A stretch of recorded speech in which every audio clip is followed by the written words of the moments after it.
Hello केम छो dear students પેન્ટેડ application download નથી કરી તો હમણાં જ કરી લો કારણ કે તમને દરેક વિષયના સ્વાધ્યાયનું સોલ્યુશન્સ બિલકુલ ફ્રી અહીંયા મળી જશે અહીંયાથી તમે ધોરણ પણ ચેન્જ કરી શકશો ધોરણ 8 9 10 અને સ્વાધ્યાય પોથી હોય અસાઇનમેન્ટ હોય જે તમારા માટે જરૂરી છે દરેક વસ્તુનું સ્વાધ્યાયનું સોલ્યુશન્સ પીડીએફ સાથે ત્યાં મળી જશે તો પેન્ટેડ એપ્લિકેશન ડાઉનલોડ કરીને ફ્રીમાં લાભ ઉઠાવો।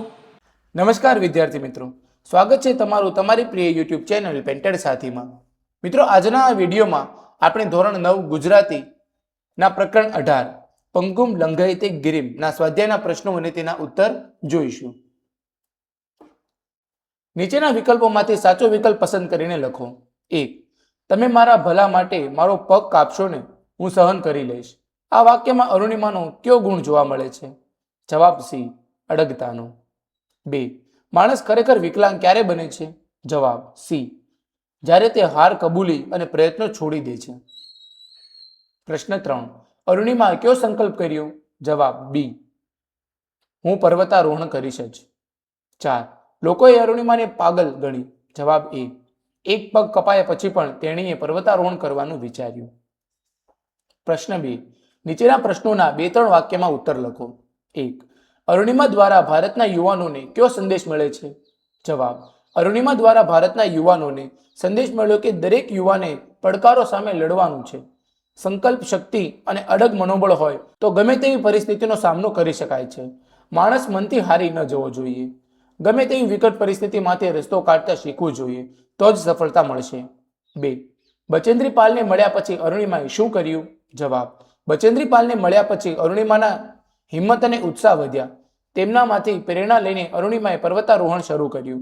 શરૂઆતમાં પર્વતારોહણ કરતી વખતે તે ખૂબ ડરતી, પરંતુ તેમ છતાં તે ખૂબ મહેનત કરતી। પ્રશ્ન 3. ડોક્ટર અને નર્સમાં માનવતા કેમ જાગી ઉઠી? જવાબ, અરુણિમાનું ઓપરેશન કરીને પગ કાપવો પડે તેમ હતું, પરંતુ હોસ્પિટલમાં લોહીની કે એનેસ્થેસિયાની સગવડ ન હતી। આથી નર્સે ડોક્ટરને જાણ કરી, સરજી મારો પગ કપાયો, હું આખી રાત રેલવે ટ્રેક પર પડી રહી, મેં ભયંકર વેદના સહન કરી, તો હવે તો તમે મારો પગ કાપશો ને હું વેદના સહન કરી લઈશ। આવી અડગતા જોઈને ડોક્ટર અને નર્સમાં માનવતા જાગી। પ્રશ્ન 3. નીચેના પ્રશ્નોના 7-8 વાક્યમાં ઉત્તર લખો। 1. અરુણિમાનું પાત્ર લેખન કરો। જવાબ, 2011ની 11 એપ્રિલે અરુણિમા CISFમાં જોડાયા માટે ઇન્ટરવ્યૂ આપવા પદ્માવત એક્સપ્રેસમાં લખનૌથી દિલ્હી જઈ રહી હતી, ત્યારે કેટલાક બદમાશોએ એની સોનાની ચેઇન ખેંચવા પ્રયાસ કર્યો। ડબ્બામાં મુસાફરની હાજરીમાં આ ઘટના બની, પણ કોઈએ વિરોધ કર્યો નહીં, કોઈએ એમને અટકાવ્યા નહીં। અરુણિમા ઝઝુમી સામે લડત આપી, પરંતુ એકલી અને અસહાય હોવાથી બદમાશોએ તેને ટ્રેન બહાર ફેંકી દીધી। એના દુર્ભાગ્ય એ જ વખતે સામેથી બીજી ટ્રેન પસાર થઈ અને તેના ઉજ્જવળ ભવિષ્યને કચડી ગઈ। અરુણિમાનો ડાબો પગ ટ્રેન નીચે કપાયો। લોહી લુહાણ હાલતમાં આખી રાત એ મદદ માટે બૂમો પાડતી રહી, પણ કોઈ એની મદદ આવ્યું નહીં। રાત્રિના અંધકારમાં 7 કલાક ટ્રેક ઉપર પડી રહી, એની મદદે કોઈ ફરક્યું નહીં। અરુણિમાનો ડાબો પગ માત્ર ચામડી ભેર લટકતો હતો। જમણા પગના હાડકાના ઘણા ટુકડા થઈ ગયા। તેની કરોડરજ્જુમાં તિરાડ પડી ગઈ હતી। તે ચીસો પાડતી, સહન કરતી, રડતી પડી રહી। સવારે તેને બરેલી હોસ્પિટલમાં લઈ જવાઈ અને ત્યાંના તાત્કાલિક ઓપરેશન પછી એને દિલ્હીની એમ્સ હોસ્પિટલમાં ખસેડવામાં આવી। ત્યાં સારવાર પછી તેને થોડી સ્વસ્થતા મેળવી। हेलो केम छो ડીયર સ્ટુડન્ટ્સ પેન્ટેડ એપ્લિકેશન ડાઉનલોડ નથી કરી તો હમણાં જ કરી લો કારણ કે તમને દરેક વિષયના સ્વાધ્યાયનું સોલ્યુશન્સ બિલકુલ ફ્રી અહીંયા મળી જશે। અહીંયાથી તમે ધોરણ પણ ચેન્જ કરી શકશો ધોરણ 8 9 10 અને સ્વાધ્યાય પોથી હોય અસાઇનમેન્ટ હોય જે તમારા માટે જરૂરી છે દરેક વસ્તુનું સ્વાધ્યાયનું સોલ્યુશન્સ પીડીએફ સાથે ત્યાં મળી જશે તો પેન્ટેડ એપ્લિકેશન ડાઉનલોડ કરીને ફ્રીમાં લાભ ઉઠાવો।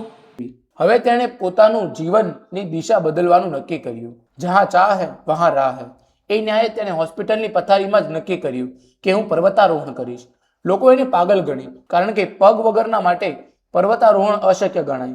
અરુણિમા દ્રઢ સંકલ્પ શક્તિ હતી, પરંતુ પર્વતારોહણ માટે જરૂરી માર્ગદર્શન અને તાલીમ મેળવવા અને એ માટે આર્થિક સહાય મેળવવી એ 2 કપરા પ્રશ્નો તેની સામે હતા। પરંતુ બચેન્દ્રી પાલે એનામાં જોશ અને હિંમત ભર્યા। પર્વતારોહણની તાલીમ લીધા પછી શેરપાની મદદથી બર્ફીલો પર્વત ચડવા ઘણીવાર તેનો કૃત્રિમ પગ ખસી જતો, પણ એ હિંમત હારી નહીં। અનેક પડકારો સામે ઝઝૂમતી અરુણિમા હિલેરી સ્ટેપ પહોંચી। ત્યાં તેનું ઓક્સિજન ખલાસ થઈ ગયું। હજી એવરેસ્ટ સર કરવાનું બાકી હતું।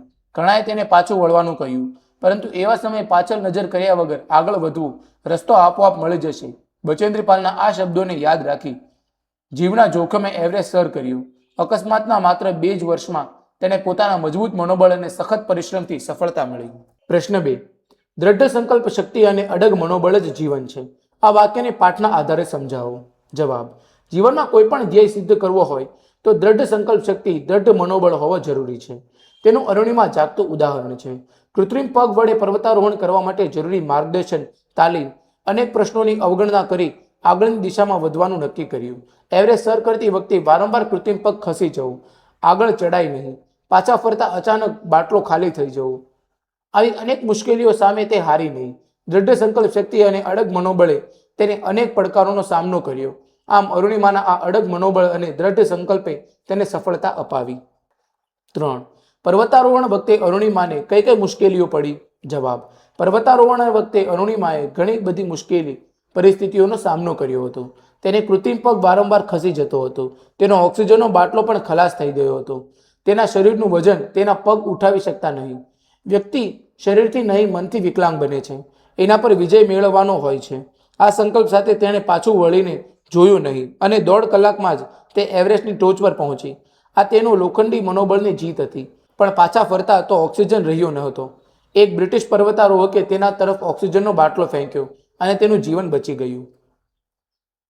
મિત્રો, અહીં આપણો સ્વાધ્યાય 1 પૂર્ણ થાય છે. તમે હજુ સુધી પેન્ટેડ સાથે ન જોડાયા હો તો આજે જ પેન્ટેડ સાથેને સબસ્ક્રાઇબ કરો. હવે આપણે મળીશું એક નવા પાઠના સ્વાધ્યાયના પ્રશ્નો અને તેના ઉત્તરો સાથે. હેલો, કેમ છો ડિયર સ્ટુડન્ટ્સ? પેન્ટેડ એપ્લિકેશન ડાઉનલોડ નથી કરી તો હમણાં જ કરી લો, કારણ કે તમને દરેક વિષયના સ્વાધ્યાયનું સોલ્યુશન્સ બિલકુલ ફ્રી અહીંયા મળી જશે.